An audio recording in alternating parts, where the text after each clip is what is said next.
नमस्कार विद्यार्थियों, स्वागत है आप सभी का एएसएल परिवार की इस लेटेस्ट क्लास में। काफी दिनों से आपकी क्लास 9th की क्लासेस नहीं हो पा रही थी। चैप्टर नंबर 13 हमारा चल रहा था और चैप्टर नंबर 13 में हम पृष्ठीय क्षेत्रफल वाला पोर्शन कंप्लीट कर चुके थे।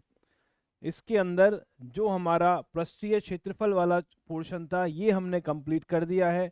अब हम नया पोर्शन स्टार्ट करेंगे, वो है आपका आयतन। पृष्ठीय क्षेत्रफल की 4 एक्सरसाइज थी, चारों के चारों प्रश्नावलीज हम कंप्लीट कर चुके हैं। आज हम नया चीज एक स्टार्ट करेंगे जो है आपका आयतन।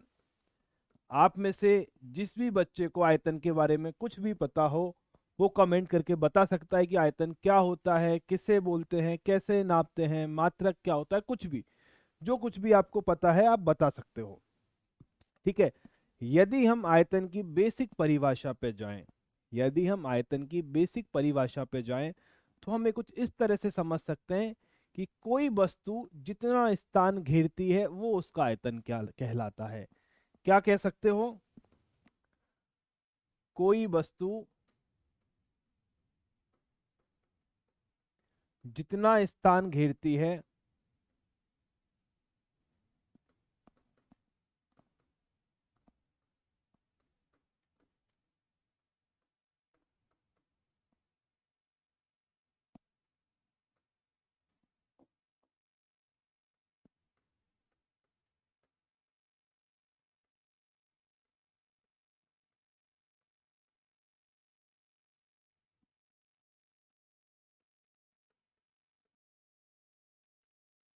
ठीक है। क्या मतलब हुआ? कोई वस्तु है वो रखी हुई है, वो जितना स्थान घेर रही है वो इसका आयतन है। जैसे फॉर एग्जांपल ये मेरा एक लकड़ी का टुकड़ा है, ये लकड़ी का टुकड़ा जितना स्थान घेर रहा है वो इसका आयतन होगा।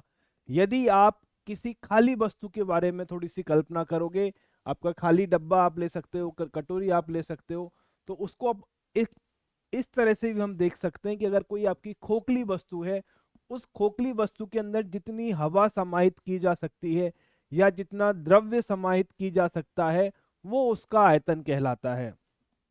या आप क्या कह सकते हो?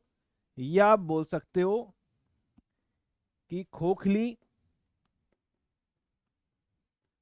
वस्तु में समाहित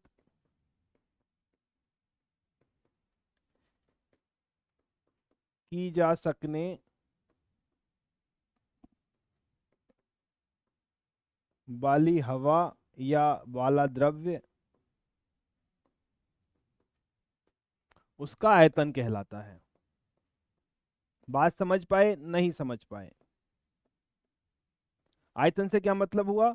कोई वस्तु ने जितना स्थान आपका घेर लिया है वो आपका आयतन है, या उस वस्तु के अंदर कितना सामान हम रख सकते हैं, कितनी हवा उसके अंदर आ सकती है, कितना पानी, कितना द्रव्य हम डाल सकते हैं, वो उसका आयतन है कुल मिला के। और अब सवाल आता है कि हम आयतन को निकालते कैसे हैं। आयतन का मात्रक क्या होगा?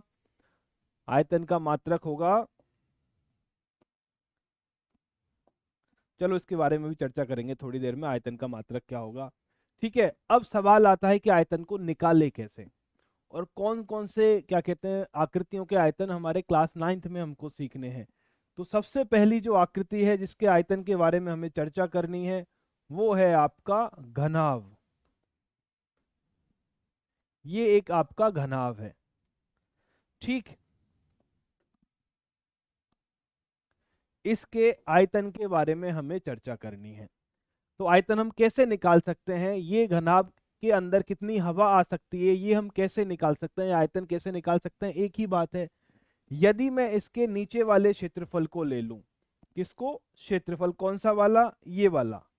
यदि मैं इस वाले क्षेत्रफल को ले लूं और इस क्षेत्रफल को मैं इसकी ऊंचाई से गुणा कर दूं, थोड़ा सा इमेजिन करो कि मैं इस क्षेत्रफल को ले लूं और इस क्षेत्रफल को इसकी ऊंचाई से गुणा कर दूं, तो क्या पूरा स्थान आपको भरता हुआ दिखाई दे रहा है या नहीं दे रखा है?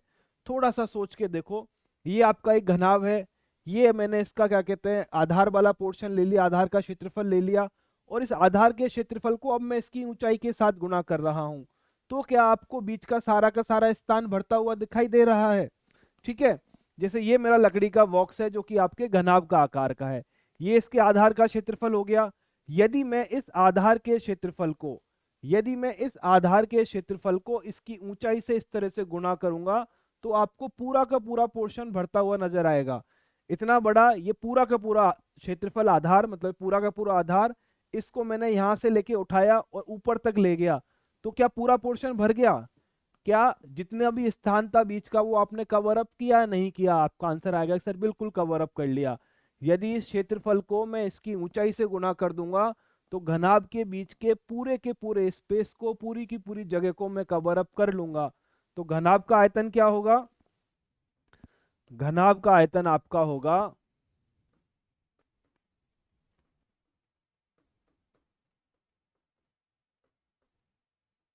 बराबर आधार का क्षेत्रफल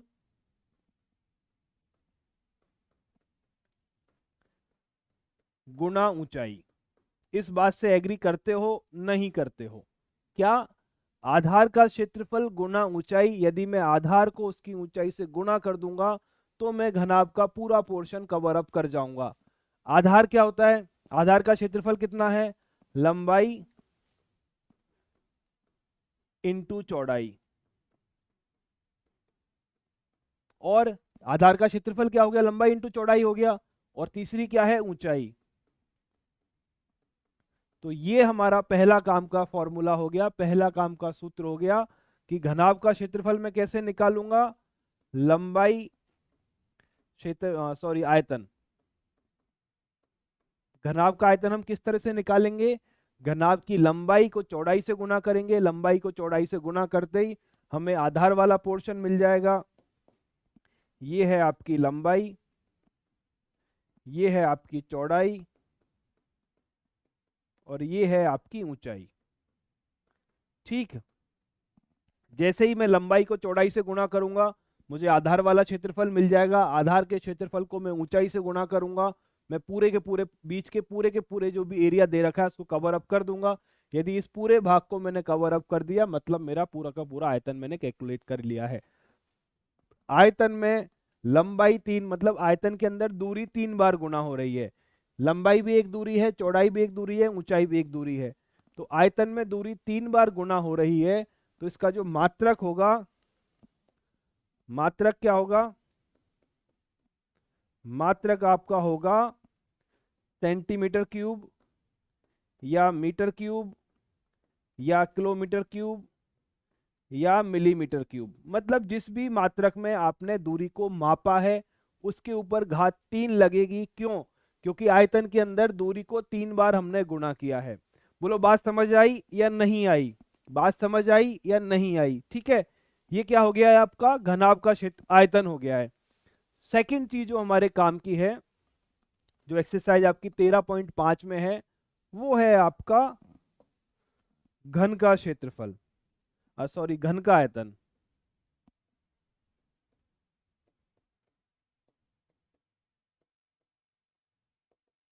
घनाभ का आयतन निकाल लिया तो घन का आयतन निकालना कोई बड़ी बात नहीं है। घन क्या है?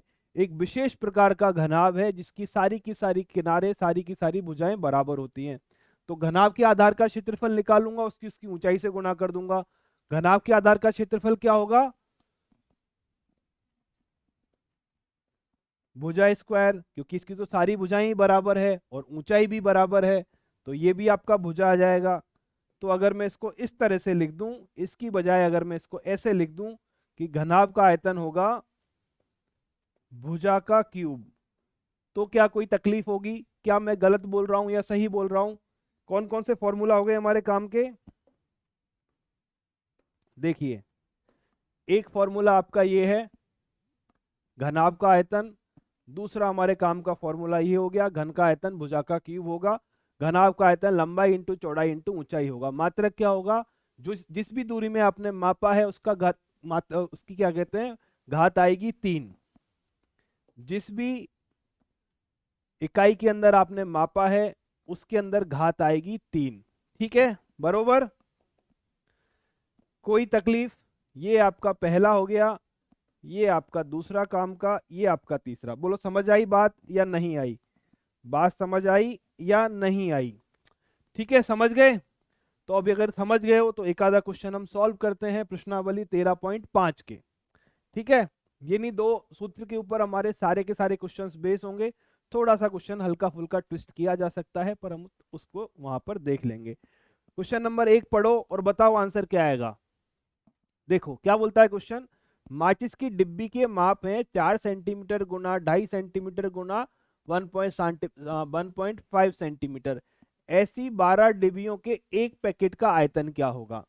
एक माचिस की डिब्बी दे रखी है जो घनाभ की आकृति की है, उसका आयतन मुझे निकालना है। फिर ऐसी 12 क्या कहते हैं माचिस की डिब्बियों के आयतन मुझे निकालने हैं। तो क्या सूत्र लगेगा। माचिस की डिब्बी का आयतन कितना होगा। लंबाई इंटू चौड़ाई इंटू ऊंचाई। कितना होगा। लंबाई इंटू चौड़ाई इंटू ऊंचाई। ठीक, लंबाई इंटू चौड़ाई इंटू ऊंचाई के बराबर होगा। वैल्यूज पुट करना स्टार्ट करो। लंबाई कितनी है 4 सेंटीमीटर। ऊंचाई चौड़ाई कितनी है 2.5 सेंटीमीटर। ऊंचाई कितनी है 1.5 सेंटीमीटर। ठीक है, ये क्या है एक माचिस की डिब्बी का आयतन। ऐसी 12 माचिस की डिब्बियों के आयतन हमें निकालने हैं। इसको एक बार सॉल्व कर लेते हैं। नीचे 10 लगा दिया, यहां भी 10 लगा दिया। कितनी बार कैंसिल हुआ 5 बार, 2 बार, 3 बार, 2 बार। ठीक है, क्या मिला है मुझे। मुझे मिला है 4 गुना 5 गुना 3 बटे 2 गुना 2 मतलब 4। इस पोर्शन को भी कैंसिल कर दो। कितना मिलेगा हमें मिलेगा 15 क्या सेंटीमीटर क्यूब।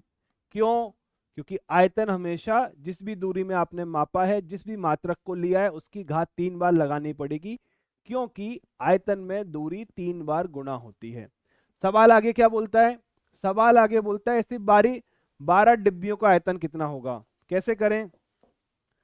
12 डिब्बों का आयतन, जो एक डब्बी का आयतन है उसे 12 से गुणा कर दो। बहुत ही सिंपल है।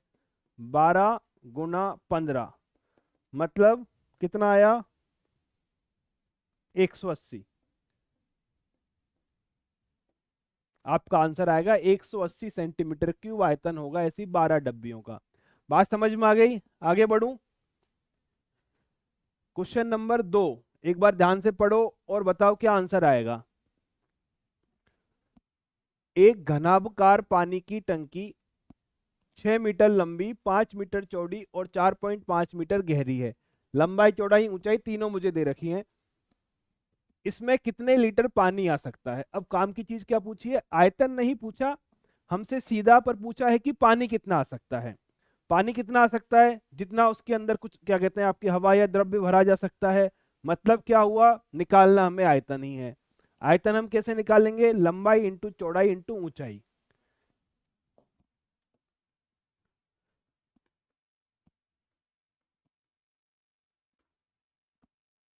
पानी की टंकी का आयतन कितना होगा, ये होगा लंबाई इंटू चौड़ाई इंटू ऊंचाई। ठीक, वैल्यू पुट करो। लंबाई कितनी है 6, चौड़ाई कितनी है 5, ऊंचाई कितनी है 4.5। सॉल्व करें। कितना मिला, देखो ये 5 से कैंसिल किया 2 बार चला गया, 2 से कैंसिल किया 3 बार चला गया। क्या मिला है, मुझे मिला है 3 गुना 45 मतलब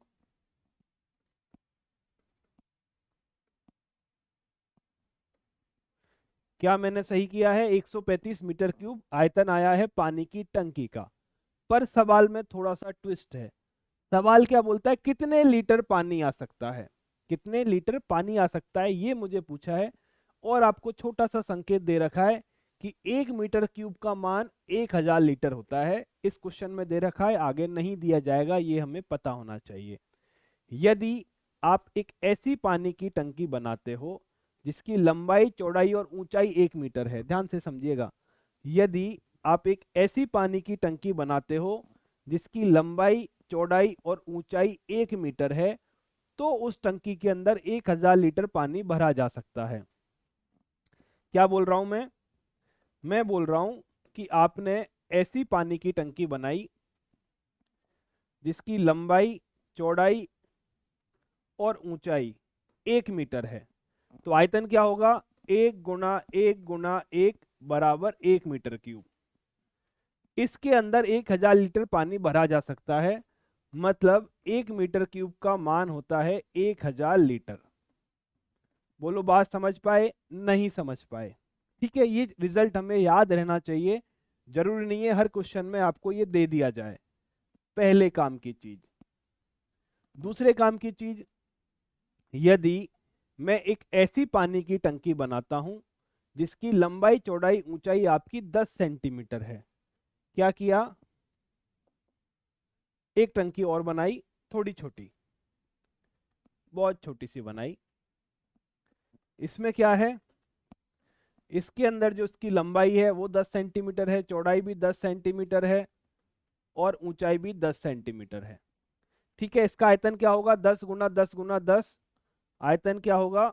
आयतन होगा आपका 10 × 10 × 10, मतलब 1000 सेंटीमीटर क्यूब। इस टंकी के अंदर 1 लीटर पानी आएगा, मतलब 1000 सेंटीमीटर क्यूब का मान जो होता है, जो आयतन है, वो आपका 1 लीटर के बराबर है। एक हमारे काम की चीज ये है और दूसरे हमारे काम की चीज ये वाली है। ठीक है, 1000 सेंटीमीटर क्यूब के अंदर आपका 1 लीटर पानी आएगा और 1 मीटर क्यूब के अंदर आपका 1000 लीटर पानी आएगा। चाहो तो आप कन्वर्ट कर सकते हो, यहां से भी कन्वर्जन कर दोगे, आपका आंसर आ जाएगा। सच कोई दिक्कत नहीं आएगी। 1 मीटर में कितने सेंटीमीटर होते हैं?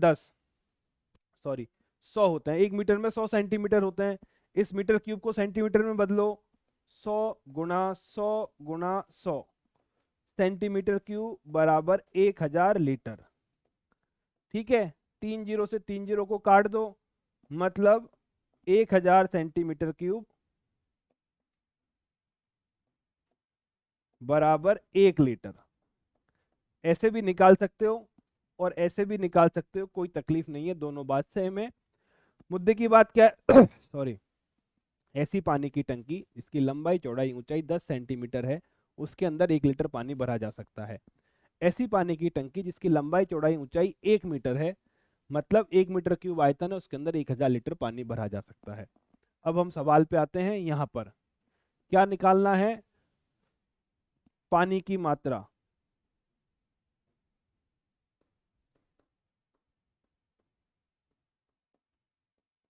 क्या होगी? जो भी मीटर क्यूब में मान निकला है उसको 1000 से गुणा कर दो।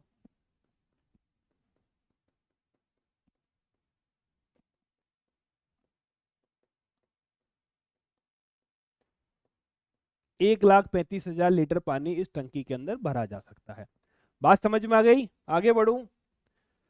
चलिए, अब हम लेते हैं क्वेश्चन नंबर 3। किस पे आते हैं? क्वेश्चन नंबर 3 पर। ये क्या बोलता है आपका?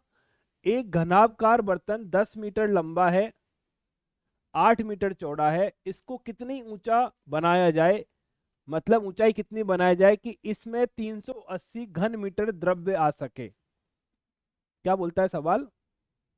लंबाई आपको दे रखी है, चौड़ाई आपको दे रखी है, आपसे पूछता है ऊंचाई कितनी रखूं कि इसका आयतन इतना हो जाए। परफेक्ट। क्या बोल रहा है? लंबाई दे रखी है, चौड़ाई दे रखी है, क्या पूछना चाहता है? कितना ऊंचा इसको बनाऊं कि इसका आयतन 380 घन मीटर आ जाए। कैसे सॉल्व करें? बेहद आसान है। माना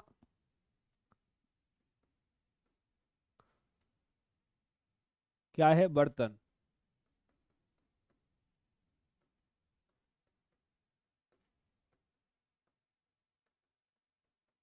x मीटर हमने मान लिया, तो आयतन कितना होगा?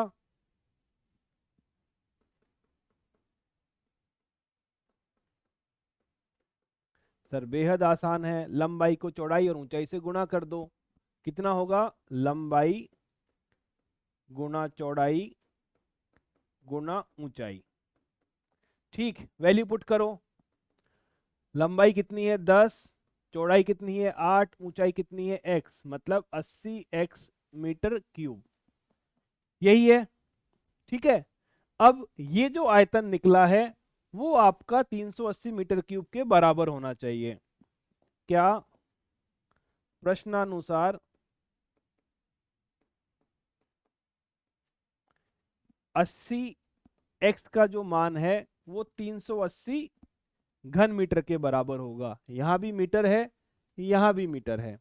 क्या करें तो x का मान कितना निकलेगा, 380/80, जीरो से जीरो कैंसिल कर दो, 38/8। क्या करें, दो से काटोगे तो 19 दूना 38/4, 4 बार गया, 16, 3, 28, 5, 4.75 मीटर ऊंचाई की टंकी आपको बनानी पड़ेगी, तब जाके उसका जो आयतन होगा वो 380 घन मीटर के बराबर आएगा। बात समझ में आ गई? आगे बढ़ूं? चलिए, अब हम लेते हैं आपका क्वेश्चन नंबर 4। क्वेश्चन नंबर 4 क्या बोलता है, 8 मीटर लंबा, 6 मीटर चौड़ा और 3 मीटर गहरा एक घनाभकार गड्ढा खुदवाने में 30 रुपए प्रति घन मीटर की दर से होने वाला व्यय कितना होगा? बेहद आसान, आयतन निकालो, आयतन निकाल के उसको 30 से गुणा कर दो, व्यय आपको मिल जाएगा। ठीक है, तो चलिए स्टार्ट करते हैं सॉल्यूशन। आयतन कितना होगा, आयतन आपका होगा लंबाई इंटू चौड़ाई इंटू ऊंचाई। ठीक है, वैल्यू पुट करो। लंबाई कितनी है आपकी 8, चौड़ाई कितनी है 6, ऊंचाई कितनी है 3, कितना मान आया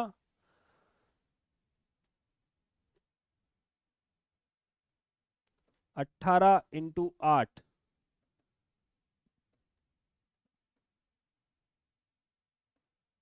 144 मीटर क्यूब हमारा आयतन आ गया। अब मुझे क्या करना है कि इस गड्ढे को खोदने में इस दर से कितना व्यय होगा।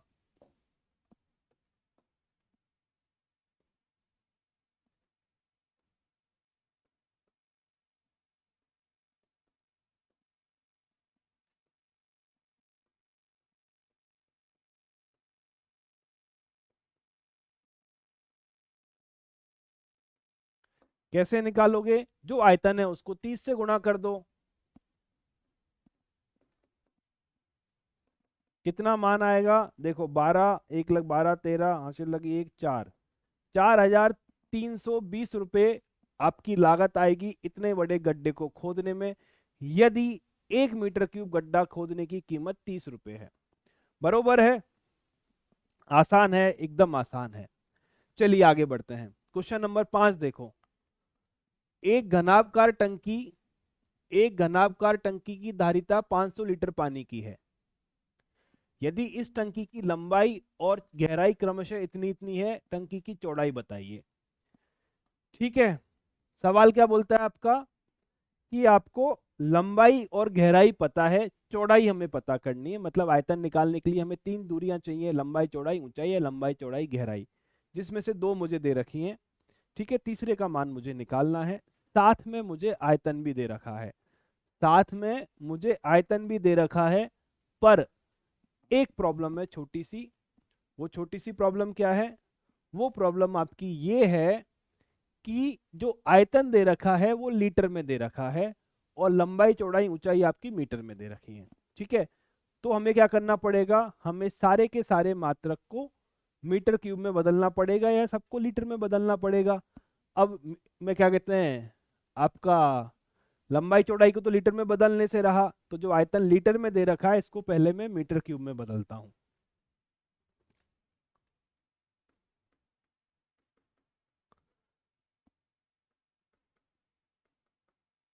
आयतन कितना है 50,000 लीटर, मतलब कितना होता है 1 मीटर क्यूब का मान 1,000 लीटर होता है। ठीक, तो क्या करें, 1,000 से भाग दोगे तो आपको मिलेगा 50 मीटर क्यूब। बात समझ में आई या नहीं आई? 1000 लीटर का मान 1 मीटर क्यूब होता है, यहाँ पे 50,000 लीटर दे रखा है, तो आपको जो आयतन मिलेगा वो 50 मीटर क्यूब मिलेगा। यहाँ तक कोई तकलीफ? यहाँ तक एकदम सही है। आपका आयतन आ गया। अब क्या करें? मुझे चौड़ाई निकालनी है, तो चौड़ाई मान लो। सबसे पहले माना चौड़ाई, टंकी की चौड़ाई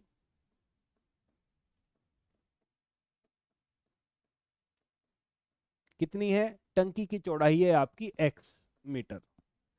तो फिर क्या करोगे? टंकी का आयतन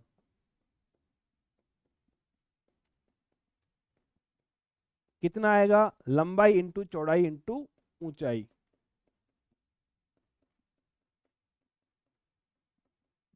और ऊंचाई बोलो चाहे गहराई बोलो, बात एक ही होती है।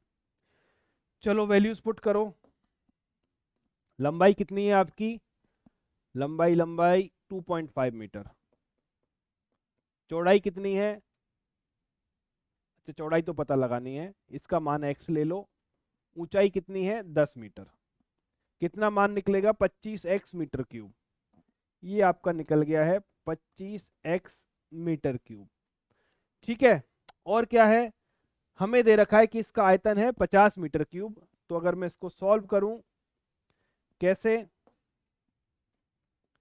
प्रश्नानुसार क्या दे रखा है मुझे? मुझे दे रखा है कि जो आयतन मैंने निकाला है 25x, इसका मान दिए गए आयतन के बराबर है। तो x का मान क्या होगा? 50/25 मतलब 2 मीटर। बात समझ में आ गई? तो आप ऐसी टंकी बनाओगे जिसकी लंबाई तो है 2.5 मीटर, जिसकी गहराई है 10 मीटर और जिसकी चौड़ाई है 2 मीटर।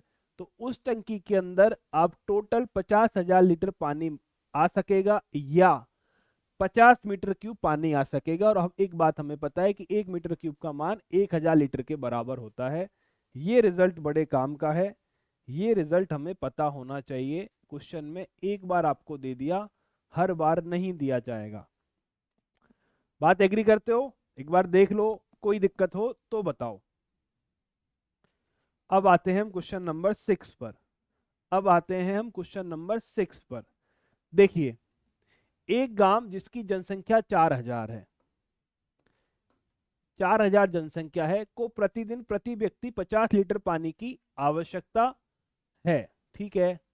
इस गांव में इतने इतने इतने माप वाली एक टंकी बनी हुई है। इस टंकी का पानी वहां कितने दिन के लिए पर्याप्त होगा? ठीक है। कैसे करें? पहले तो हम ये निकालते हैं कि टंकी का आयतन कितना है, फिर हम निकालते हैं कि एक दिन की पानी की रिक्वायरमेंट क्या है, फिर बात करेंगे कितने दिन आपकी टंकी चलेगी। ठीक है। चलिए सॉल्व करते हैं। क्या निकाला हमने? टंकी का आयतन।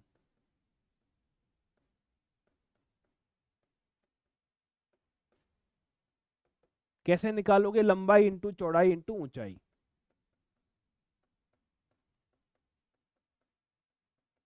ठीक। वैल्यूज पुट करो। लंबाई कितनी है?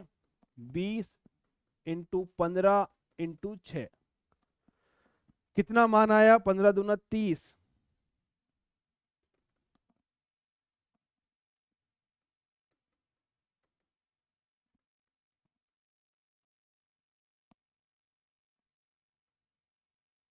इतना मान हमारे पास आया है 1800 मीटर क्यूब। ठीक है। पर हमें क्या दे रखा है? हमें दे रखा है ऊपर लीटर। तो क्यों ना हम इसको लीटर में बदल दें? क्यों ना हम इसको लीटर में बदल दें? 1800 और 3 जीरो और लग जाएंगी, ये आपका आ गया लीटर। ऐसा मैं क्यों कर पाया हूं? ऐसा मैं इसलिए कर पाया हूं क्योंकि चूंकि 1 मीटर क्यूब का जो मान है वो 1000 लीटर के बराबर होता है। क्लियर है? 1 मीटर क्यूब का जो मान है वो 1000 लीटर के बराबर होता है, इसलिए मैं इस तरह से इसको रिप्लेस कर पाया हूं। अब क्या करें? अब हम निकालते हैं कि उस गांव में एक दिन की पानी की आवश्यकता कितनी है। टोटल 4000 लोग हैं, एक आदमी को 150 लीटर पानी चाहिए। गांव की पानी की आवश्यकता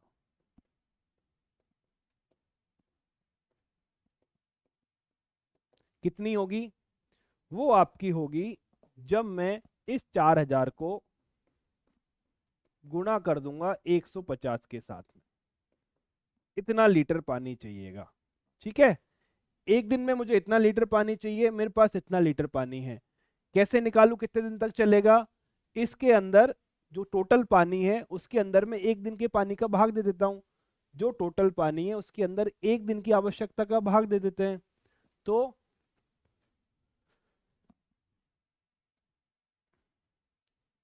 कैसे लिखूं, कितने दिन के लिए पर्याप्त होगा? दिनों की संख्या ही लिख देता हूं यार, दिनों की संख्या। कैसे निकालें? वो निकालेंगे हम कि टोटल पानी कितना है आपके पास, इतना, और एक दिन में कितना पानी चाहिए आपको, इतना। अब सॉल्व करना स्टार्ट करते हैं। देखो, 3 जीरो से तो ये 3 जीरो कैंसिल, एक से ये एक कैंसिल, और क्या मिला मुझे? मुझे अब मिला है 180, 15 चौकू 60,